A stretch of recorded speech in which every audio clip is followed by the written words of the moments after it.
लोमड़ी और कौवा।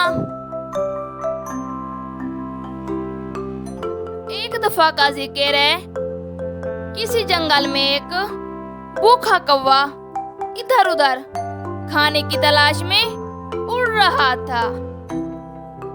सारा दिन गुजरने के बाद कौवे को एक रोटी का टुकड़ा मिला। कौवा रोटी को देखकर बहुत खुश हुआ और रोटी को अपनी चोंच में दबा लिया और एक दरख्त पर जाके बैठ गया।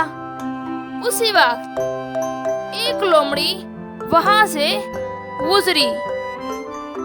लोमड़ी भी सुबह से भूखी थी, उसको खाने के लिए कुछ ना मिला और वो खाने की तलाश में इधर उधर घूम रही थी।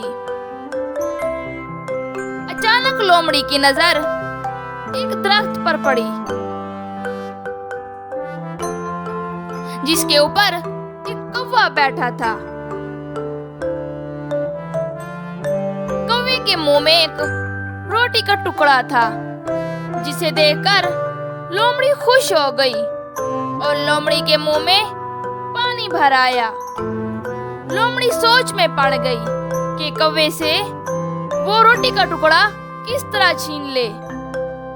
लोमड़ी को एक तरकीब सूझी।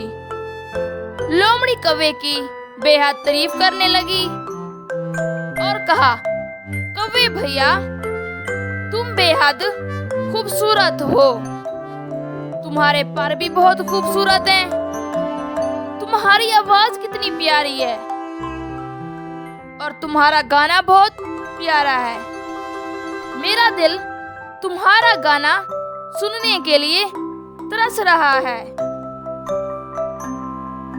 जब उसने अपनी बेहद तारीफ सुनी तो बहुत खुश हो गया और जोश में आ गया और कौवा लोमड़ी को खुशी खुशी गाना सुनाने के लिए तैयार हो गया।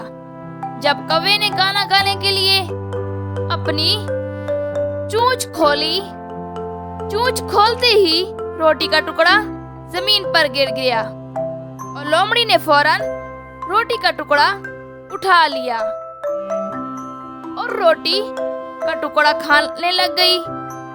कौवा बेचारा लोमड़ी का मुंह देखता रह गया। प्यारे बच्चों, इस कहानी से हमें ये सबक मिलता है कि इंसान झूठी तारीफ का यकीन ना करे, क्योंकि इसकी वजह से अपना नुकसान होता है।